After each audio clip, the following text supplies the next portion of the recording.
बहुत सारे व्यक्ति दाखिल खारिज समझते नहीं है और समझते भी हैं तो दाखिल खारिज कितने प्रकार के होते हैं वो नहीं समझते। कौन कौन सा जमीन का दाखिल खारिज होते हैं बहुत सारे व्यक्ति को ये चीज पता नहीं होता। इसलिए आज के क्लास में हम बताएंगे कि दाखिल खारिज क्या होता है और दाखिल खारिज कौन कौन सा जमीन का होता है, किस प्रकार आपको कौन सा जमीन प्राप्त होता है तो आप उसको दाखिल खारिज कराते हैं। देखिए सबसे पहले आप समझिए कि कोई भी जमीन, ठीक है, कोई भी जमीन है, ठीक है, मान लेते हैं ये जमीन है, कोई प्लॉट, ठीक है, जमीन, ये जमीन है, ठीक है, इस जमीन का कोई मालिक है, मान के चलिए इस जमीन का कोई मालिक है, ले लेते हैं मुकेश। मुकेश नाम के व्यक्ति इस जमीन का मालिक है, क्या है, मालिक है, यानी मालिक है, ठीक है, इस जमीन का क्या है, मालिक है। ये जमीन को खरीदने वाला है, खरीदने वाले व्यक्ति कोई है, उनका नाम है राकेश, क्या, राकेश, ठीक है, यानी मुकेश जो है, मुकेश का एक जमीन है, ये जमीन है, ये कोई प्लॉट है, क्या है, प्लॉट समझ लीजिए, ठीक है। राकेश का एक जमीन है, राकेश का एक जमीन है और राकेश उसे खरीदता है। तो ये बेचने वाले व्यक्ति हुए, मुकेश क्या हुआ, बेचने वाले व्यक्ति, बेच रहा है, क्या कर रहा है, बिक्री कर रहा है, जिसको बोलते हैं ये विक्रेता, क्या, विक्रेता, और ये क्रेता, ठीक है, ये क्रेता। देखिए विक्रेता और ये है क्रेता, देखिए विक्रेता और क्रेता मतलब ये होंगे खरीदने वाले, ये क्या होंगे, खरीदने वाले, सॉरी बेचने वाले, क्या, बेचने वाले। ऐसे नहीं आप लोगों को समझ में आता तो हम अच्छा से आपको बताते हैं, बहुत सारे विक्रेता क्रेता नहीं समझते। देखिए बेचने वाले, बेचने, बेचने वाले, ठीक है, ये है खरीदने वाले, ये है खरीदने वाले, तो ये है बेचने वाले और ये है खरीदने वाले। तो देखिए कोई भी जमीन दाखिल खारिज से पहले कुछ प्रक्रिया होता है, ठीक है, और देखिए जमीन आपको बहुत प्रकार से मिलती है, लेकिन हम जो अधिकतर जमीन जो है, आप अधिकतर जमीन जो प्राप्त होता है उस पर बात करेंगे। इसके बाद ये भी बात करेंगे कि और किस किस प्रकार से बहुत होता है, विरासत वाले जमीन होते हैं, ठीक है, अब कुछ कुछ जमीन होता है वसीयत वाला, अब कुछ होता है बेनामा वाला, ठीक है। तो खासकर बेनामा वाला पे बात कर रहे हैं, फिर हम आगे जैसे जैसे आगे बढ़ेंगे डिटेल्स जानकारी आपको मिलेगा, फुल डिटेल्स, ठीक है। देखिए तो ये व्यक्ति, देखिए ये जो है ना, ये इनको जमीन दिए, ठीक है, क्या किए, ये व्यक्ति जो है, जैसे कि कोई एक व्यक्ति क्या किए, इसको ले लेते, राकेश जी इसको क्या दिए, पैसा दिए, क्या दिए, पैसा, राकेश जी, ठीक है, पर एक मिनट थोड़ा ये वो अच्छा से बना देते हैं, ठीक है, ये है, ये पैसा दिए इसको, पैसा मनी, ठीक ना, ये इनको पैसा दिए, बदले में क्या दे रहे हैं, कौन, मुकेश, राकेश को क्या देंगे, जमीन देंगे, क्या देंगे, जमीन देंगे। तो जमीन उठा के तो नहीं दे देंगे, सामान तो नहीं है, एक मिनट, सुनिएगा, जमीन कोई सामान नहीं है, सो उठा के दे देंगे, घर में जाके रख लेंगे। जमीन पे या तो मालिक, आपको जमीन पे मालिकाना हक दिया जाता है और पोजीशन दिया जाता है, और उसके बदले में आप पैसा देते हैं, क्या, मालिकाना हक और पोजीशन, ऑनरशिप आप मिलता है, आपको क्या मिलता है, उस पे पोजीशन मिलता है, ठीक है। तो देखिए आपको, आप इनको पैसा दिए, देखिए मुकेश जी आपसे जमीन खरीद रहे हैं, मुकेश जी जो है, मुकेश जी आपसे ये जमीन खरीद रहे हैं, ठीक है, सॉरी मुकेश जी आपसे ये जमीन बेच रहे हैं, क्या, मुकेश जी आपसे ये जमीन बेच रहे हैं, ठीक है। तो मुकेश जी राकेश जी को जमीन बेचे, लेकिन बेचने वाले कौन है, मुकेश है, और खरीदने वाले राकेश है। अगर ये जमीन जो है बेच रहे हैं तो उसके बदले में जो है ना, ये जमीन क्या है, ये जमीन बिक रहा है, तो उसके बदले में खरीदने वाले व्यक्ति बेचने वाले को पैसा देंगे। तो ये खरीदने वाले व्यक्ति हैं, इनको बदले में पैसा देंगे, जमीन के बदले में पैसा देंगे, क्या, जमीन के बदले में ये इनको जमीन दिए और ये इनको पैसा दिए। लेकिन ये पैसा जमीन देने और मौखिक रूप से बोलेगा कि जमीन हम तुमको दे दिए, आप पैसा दे देंगे तो उतना नहीं होता, ये मूर्खता का पहचान है। और जो जो व्यक्ति इस प्रकार की है वो अधिकतर, ठीक है, 99% व्यक्ति जो है ना बाद में जाके उसके साथ धोखा हुआ, ठीक है। 1% है कि ईमानदार होते हैं, वो बाद में भी उसको सारा डॉक्यूमेंटेशन का काम करवा देते हैं, अधिकतर देखा गया। तो ये इनको क्या दिए, पैसा दिया, ये बदले में जमीन तो एक हो गया, जमीन मौखिक रूप से तो बोल देता है, लेकिन बदले में उनको क्या मालिकाना हक, क्या मालिकाना, मालिकाना हक देते हैं, क्या मालिकाना हक प्लस कब्जा, क्या कब्जा भी देते हैं उस जमीन पे। देखिए सॉरी, देखिए यहाँ पे बहुत समझने वाली बात है, बहुत अच्छा से समझिए नहीं तो फिर पछताएंगे। देखिए कोई भी जमीन आप खरीदते हैं, कोई भी जमीन या कोई भी व्यक्ति खरीदते हैं, तो वो जमीन उसको वो क्या कहते हैं, जमीन देते हैं और बदले में उनको क्या देते हैं, सॉरी जमीन देते हैं, जमीन के बदले में खरीदने वाले व्यक्ति उसको पैसा देते हैं, ठीक है। तो जमीन दे दिया और पैसा दे दिया, इतना तक काम तो रुका नहीं, डॉक्यूमेंटेशन का कार्य होगा। लेकिन डॉक्यूमेंटेशन का कार्य किस प्रकार होता है, देखिए मालिकाना हक दिया जाता है लीगल यानी कानूनी तौर पे, ठीक है, कानूनी तौर पे क्या मालिकाना हक, तो उसके लिए रजिस्ट्री होता है, तो रजिस्ट्री करवाने से क्या होता है, मालिकाना हक मिल जाता है, क्या रजिस्ट्री। तो पहला बात रजिस्ट्री करवाएंगे, तो रजिस्ट्री जो है ना, रजिस्ट्री अगर रजिस्ट्री लिख देते हैं, देखिए रजिस्ट्री से इसको मालिकाना हक मिल जाता है, यानी उनको केवाला मिल जाता है, ठीक है। तो रजिस्ट्री से इसको क्या मालिकाना हक दे दिया, लेकिन पूर्ण रूप से हक नहीं मिला, हम आगे बताएंगे, ठीक है। मालिकाना इसको दे दिया, ओनरशिप दे दिए, ठीक है, रजिस्ट्री हो गया, ठीक है।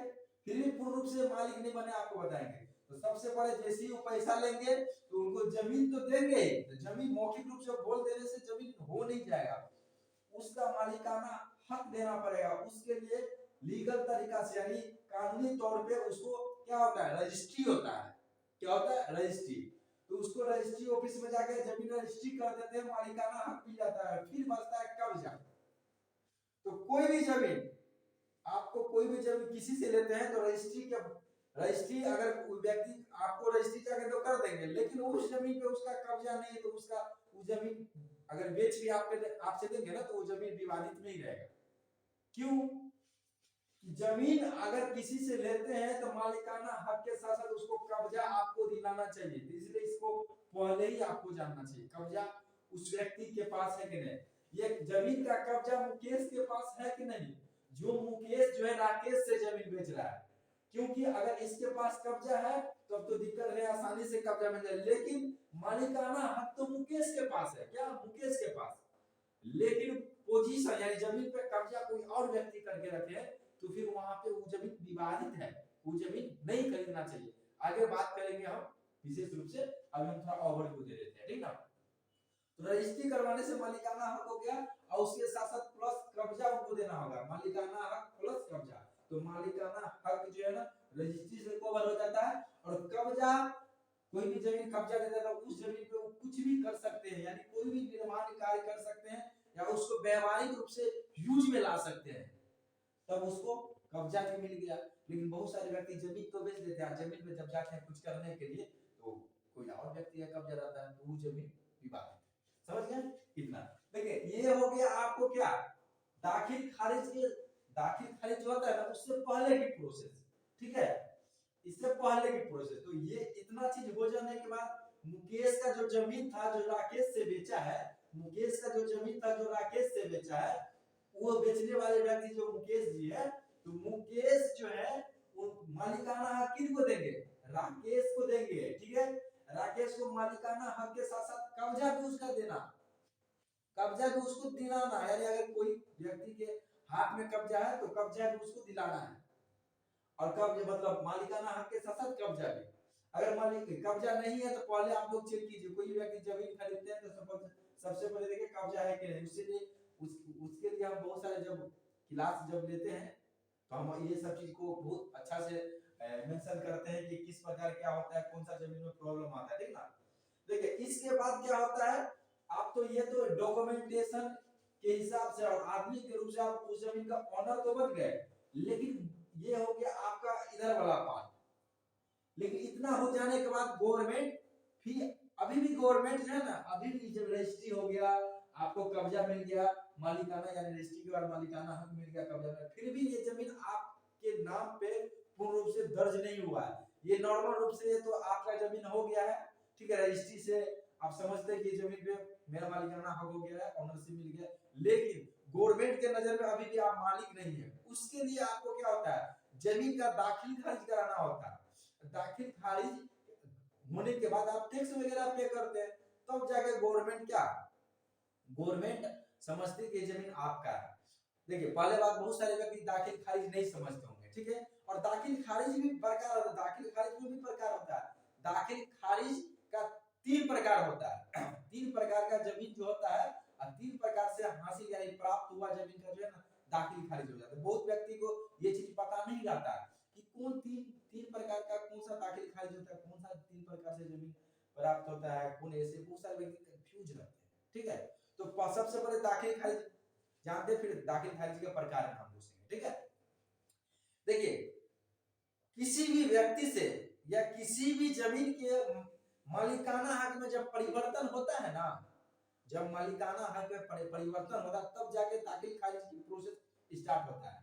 जैसे ये मुकेश जी हैं, ठीक है, मुकेश जी क्या मालिक थे, राकेश जी को बेच रहे हैं, तो यहाँ पे जो है ना मालिकाना हक में क्या परिवर्तन हो रहा है, तो यहाँ पे दाखिल खारिज होगा।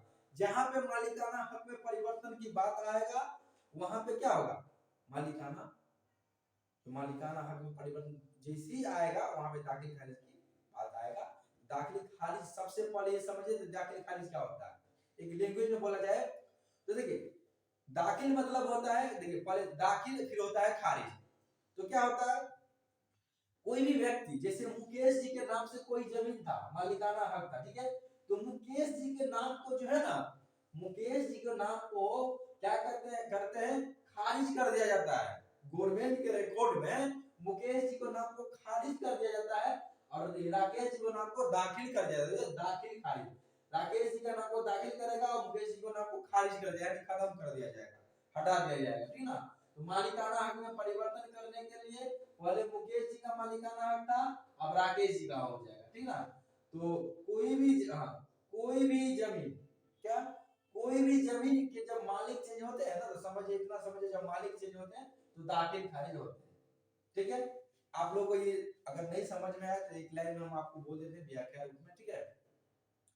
देखिए खारिज, खारिज का मतलब होता है, मतलब दाखिल का मतलब होता है दर्ज करना, दाखिल का मतलब होता है दर्ज करना, कोई भी चीज मतलब दाखिल का मतलब दर्ज करना, मतलब क्या है दर्ज करना, और खारिज का मतलब है खत्म करना।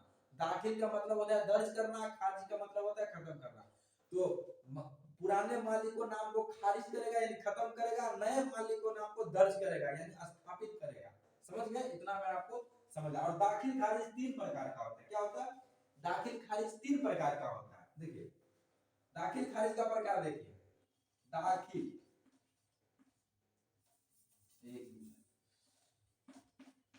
दाखिल थोड़ा छोटा लिखते हैं अच्छा रहेगा, स्पेस और पढ़ा है। दाखिल और खारिज,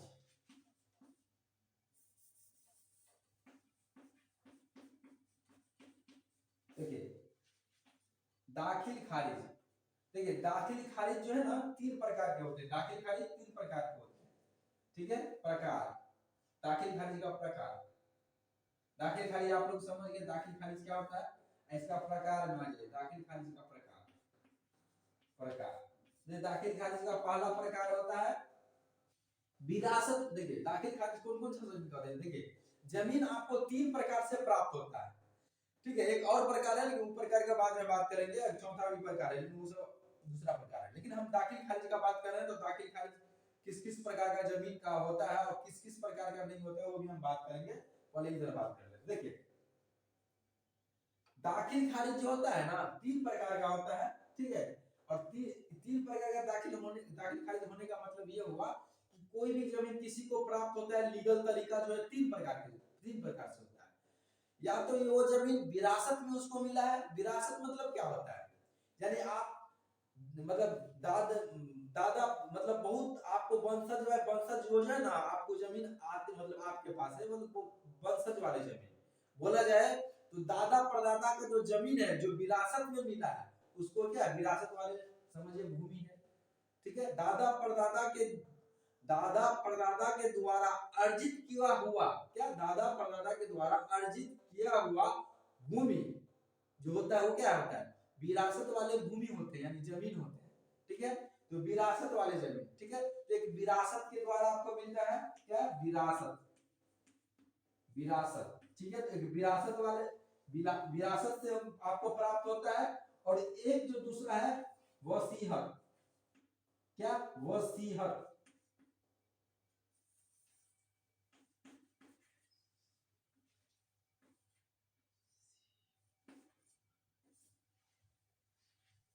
वसीयत ठीक है, क्या एक जो है वसीयत से होता है, एक क्या वसीयत से सॉरी एक विरासत से और एक वसीयत से। वसीयत क्या होता है पढ़िए, देखिए विरासत समझ के दादा परदादा की जमीन होता है। वसीयत जो होता है ना, जैसे आपका आपके पिताजी हैं, ठीक है, या कोई भी व्यक्ति है, ठीक ना, आप ही के परिवार का, वो वसीयतनामा बनाते हैं। क्या वसीयतनामा, यानी उसमें वो लिखित मतलब वसीयत बना देते हैं कि ये जमीन है, किसको कितना मिलेगा, क्या किसको कितना मिलेगा, वसीयत बना दिया जाता है। तो वसीयत द्वारा भी जमीन प्राप्त होता है, या तो विरासत में होते हैं। विरासत में क्या होता है कि जमीन कोई ना आपका दादा परदादा थे वो अर्जित किए थे और वो मर गए, उसके बाद जो मरने के बाद जो जमीन जो आपको मिला वो आपका जमीन हो गया, उसका वंशज उत्तराधिकारी जो है उनको हो गया, उनके वंशज को यानी उत्तराधिकारी को हो गया, वो विरासत में मिल गया। यानी जमीन अर्जित किए थे वो मर गए और उसके बाद जो उत्तराधिकारी का जो हक बनता है, हक के द्वारा जो मिला वो विरासत में मिला हुआ जमीन हो गया। ठीक है, और जो वसीयत, जैसे कोई भी व्यक्ति अपने जिंदगी में क्या करे, जीता जिंदगी में क्या करते हैं, वसीयत नामा यानी वसीयत बना देते हैं कितना जमीन किसको मिलेगा। ठीक है, या अपना बंटवारा जो भी जैसे है वो कर देते, तो वसीयत नामा के द्वारा होता है। और एक बैनामा होता है, ठीक ना, तीसरा बैनामा। ठीक है, ये बैनामा क्या है, ठीक है, बैनामा जो है ना, ये रजिस्ट्री के द्वारा जो कोई भी जमीन आप लेते हैं ना, आपको जो मिलता है, केवाला कोई देता है, रजिस्ट्री रजिस्ट्री हो जाता है, आपको केवाला मिल जाता है, वो जो बैनामा, वो बैनामा वाला प्रकार है, वो बैनामा जैसे अभी हम बताएं ये बैनामा है। अगर इस प्रकार आपको आपको जमीन मिलता है, किसी से खरीदते हैं, तो कोई भी जमीन जो खरीदते हैं आप, वो बैनामा में आता है। और जो वसीयतनामा के द्वारा, यानी आपके दादा परदादा थे जो वसीयतनामा बना के चले गए, यानी वसीयतनामा में मेंशन कर दिया कि कितना जमीन किसको मिलेगा, किस प्रकार बंटवारा होगा, वो मेंशन करके चले गए, तो वसीयतनामा के द्वारा जमीन प्राप्त हुआ उनको। और एक होता है विरासत, विरासत वाली जमीन। ठीक है, तो विरासत वाला जमीन होता है कि दादा परदादा आपको अर्जित किए थे, लेकिन उनका डेथ हो गया, तो उसके बाद वो जो जमीन है वो जमीन किन को मिलेगा, उनका जो उत्तर मतलब उस जमीन का जो उत्तराधिकारी होता है, उत्तराधिकारी उनका वंशज होंगे, तो वंशज को मिलता है। तो वही जो है दादा परदादा का जमीन जो है अर्जा हुआ, कई पुश्तों का जमीन मतलब आपके जो वंशज है वो अर्जित थे, लेकिन आपको विरासत में मिलेगा, उनके मरने के बाद उस पे हक आपका हो जाता है, तो वैसा जमीन विरासत में मिलता है। तो ये विरासत वाले जमीन हो गया, समझ गए, विरासत। बहुत सारे व्यक्ति विरासत समझते भी होंगे, ये वाली बहुत प्रचलित है, लेकिन ये दोनों नाम बहुत कम व्यक्ति सुनते हैं, सुनने वाले सुनते हैं जो इस तरह से। ठीक है, तीनों आपको समझ में आ गए। ठीक है, तो देखिए दाखिल खारिज आप इस जमीन का भी करवाते हैं, विरासत वाले जमीन का भी, ठीक है, और वसीयत वाले जमीन का भी होता है, और बैनामा। तो ये तीन प्रकार का जमीन का दाखिल खारिज होता है। ठीक है, और तीन प्रकार से ये दाखिल खारिज होता है। ठीक है, डॉक्यूमेंटेशन में जो है ना, डॉक्यूमेंटेशन में जो है ना, तीनों में भी आपको अंतर देखने को मिलेगा। ठीक है, तीनों का अलग अलग जो है ना कैटेगरी एक प्रकार से हो गया, और डॉक्यूमेंट जो मांग करता है तीनों में आपको अलग अलग प्रकार से डॉक्यूमेंट, कुछ ना कुछ डॉक्यूमेंट में अंतर रहता है। ठीक है, लेकिन गौर कीजिएगा, ये तो हो गया आपको दाखिल खारिज, ठीक ना, फिर इतना चीज आपको समझ में आ गया। लेकिन दाखिल खारिज जो है ना तुरंत नहीं हो जाता है, ये जो जमीन देखे ना इसमें भी लफड़ा लगता है। किस प्रकार लफड़ा लगता है, देखिए और ये दाखिल खारिज हो जाने के बाद भी ये जमीन पे पूर्ण रूप से हक बनता है। नहीं तो इस जमीन में भी बहुत लफड़ा चलता है, ठीक ना। तो लफड़ा किस प्रकार चलता है वो समझ। देखिए, जब भी कोई भी व्यक्ति को तीनों प्रकार से जमीन मिला है, ठीक है, कोई भी व्यक्ति को तीनों प्रकार से जमीन मिला है, तीनों में से किसी भी प्रकार से, ठीक ना, जमीन मिला है, तो जो जमीन प्राप्त हुआ है तो उसको क्या करेंगे, दाखिल खारिज करवाएंगे।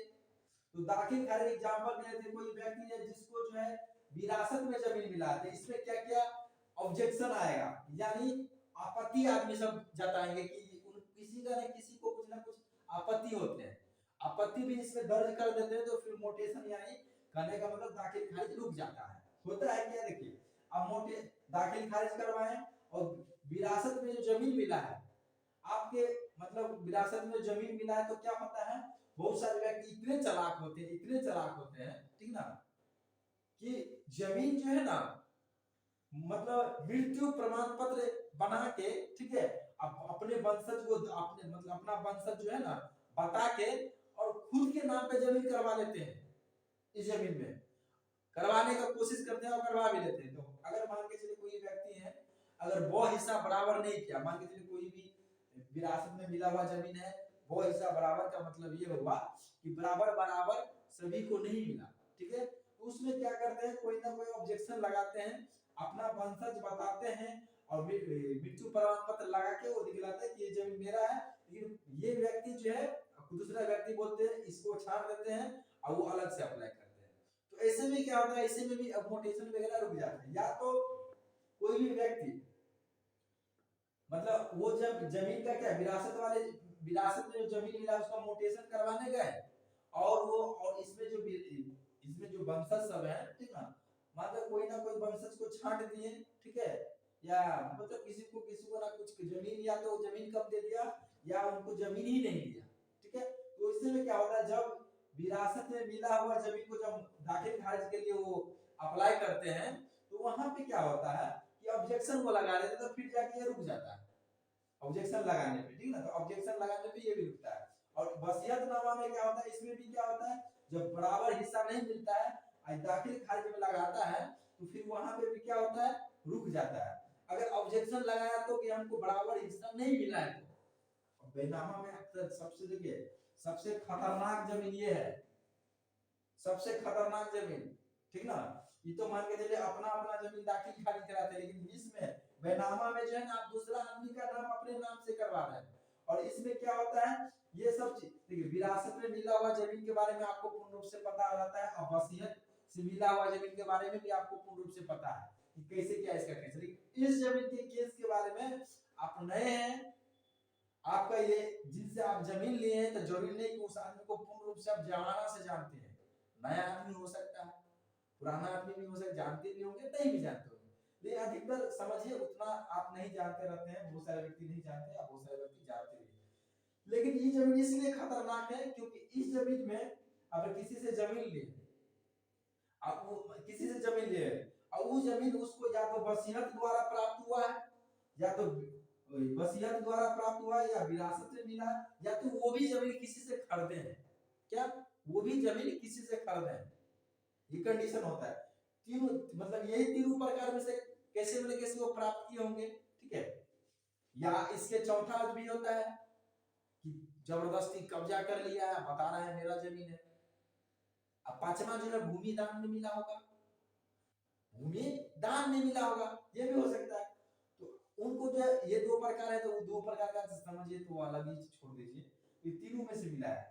लेकिन इसमें आपको क्या करना है, ये जमीन में इसलिए लफड़ा ज्यादातर लगता है कि अगर ये जमीन जिनसे आप लिए हैं वो अपना जमीन नहीं, मतलब अपने भाई का ही जमीन, अपना भाई के हिस्सा में से बेच रहे हैं, बट बिना बंटवारा किए हुए बहुत सारे व्यक्ति खरीद लेते हैं, तो वहां पे बाद में अगर उसका बहन भी रहेगी ना, तो वो भी ऑब्जेक्शन करेगी कि इसमें मेरा भी हक है।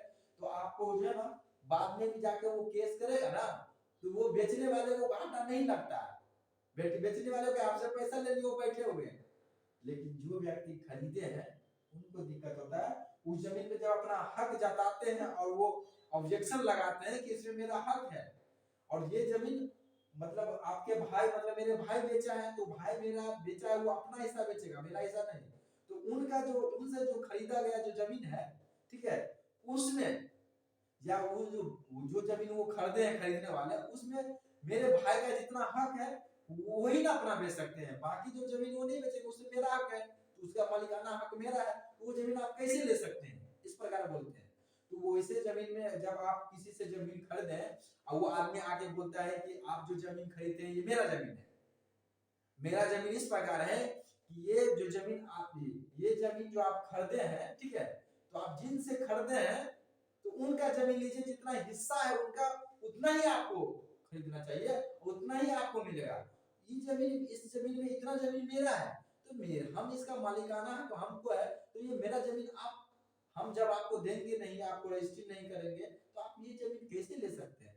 इस प्रकार लीगल तरीका से, कानून तरीका से वो जमीन उससे छीन सकते हैं, छीन भी लेते हैं, समझ गए। तो इसलिए इस जमीन को लेने से पहले 360 डिग्री चेक करना होता है। 360 डिग्री चेक करने का मतलब होता है ये जमीन जिससे ले रहे हैं उनका जो रजिस्ट्री पेपर है, वो रजिस्ट्री पेपर है, जो भी रजिस्ट्री पेपर है, तो मदर रजिस्ट्री पेपर होता है, यानी उसका जो उससे पहले वाले जो होता है ना, वो देखिए कि वो जमीन जो है इनको कैसे प्राप्त हुआ, ये जो है जिनसे लिए हैं उनके पास, जिनसे वो लिए तो उनके पास कैसे आए। बहुत सारे व्यक्ति क्या करते हैं कि वो जो है गैरमजरूआ जमीन सबको क्या करते हैं, कोई भी ना सोर्स पे भी लगा के 2 नंबर तरीका से वो क्या करते हैं उस जमीन का रजिस्ट्री करवा लेते हैं, ठीक है। रजिस्ट्री नॉर्मली बहुत सारे व्यक्ति जानते हैं कि सरकारी जमीन का रजिस्ट्री हो गया, इधर उधर बहुत सारे होते हैं कि सर गैरमजरूआ जमीन पकड़ा गया, ठीक ना, ये हो गया गैरमजरूआ खास जमीन जो है ना सो हमको बेच दिया गया, तो रजिस्ट्री करवा लेते हैं, ठीक है। रजिस्ट्री करवाने के धोखाधड़ी के हिसाब से इनसे ये बेच देते हैं, ठीक है। अगर उसके बहुत व्यक्ति ऐसे भी करते हैं तो उनके नाम से जो है ना दाखिल खारिज हो गया रहता है, लेकिन दाखिल खारिज जो है पहले समय बहुत सारी जगह पे भ्रष्टाचार होने के कारण 2 नंबर भी काम हुआ है, बाद में गवर्नमेंट उसको खारिज कर देता है। वो तो दाखिल खारिज करवा लिया और एक रसीद वगैरह पुराना उस जमाना का कटवा लिया, जो इस पर अप टू डेट रसीद नहीं है, जिस समय करता था बहुत दिन पहले गैरमजरूआ जमीन का भी रसीद वगैरह करता था, तो वो जमीन का रसीद कटवा लेते हैं, दिखलाते हैं, उसी में बेच देते हैं और खरीदने वाले खरीद भी लेते हैं। इसलिए कोई भी जमीन लेते हैं तो देखिए उस व्यक्ति के पास कैसे आया, उससे पहले जिस व्यक्ति से वो व्यक्ति खरीदे उसके पास कैसे आया, ठीक है। क्योंकि बीच में क्या होता है, वो जमीन तो दाखिल खारिज तो करवा लेते हैं कैसे भी, लेकिन गवर्नमेंट उसको खारिज कर दिया रहता है, बहुत व्यक्ति को पता नहीं रहता है, वो पुराने रसीद आपको दिखला के आपको जमीन बेच देते हैं और आप फंस जाते हैं। इसलिए अप टू डेट अगर इस साल में 2023 में जमीन खरीद रहे हैं तो 2023 का अप टू डेट रसीद कटाया हुआ रसीद वो लीजिए, क्योंकि जिस जमीन का देखिए दाखिल खारिज हो जाने के बाद ही जमीन का रसीद कटता है, और जमीन का अप टू डेट रसीद कट रहा है तो दिक्कत नहीं है, अब बस पेपर वगैरह देख लीजिए, विवादित जमीन है, कब्जा है कि नहीं इसके पास, फिर आपको उस जमीन को जाके आपको लेना, समझ गए।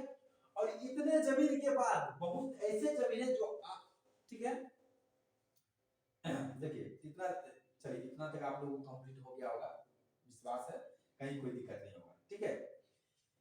बहुत ऐसे हैं जमीन है जिसका दाखिल खारिज होता ही नहीं, क्या बहुत ऐसे जमीन है जिसका दाखिल खारिज होता ही नहीं है, और किस किस जमीन का दाखिल खारिज नहीं होता है, हम सभी जमीन को एक एक करके, ठीक है, एक एक करके हर एक एक पॉइंट को समझाते हुए हम आप लोगों को बताएंगे दाखिल खारिज क्यों नहीं होता है, उस जमीन में क्या कारण आता है, और गवर्नमेंट क्यों उसको खारिज कर दिया जाता है यानी नहीं मानता है, उसका भी कारण बताएंगे। लेकिन इतना ये दाखिल खारिज के प्रोसेस में लगता है 40 दिन, कितना लमसम में 40 दिन के आसपास आपको लगता है, कितना 40 दिन के आसपास, ठीक है।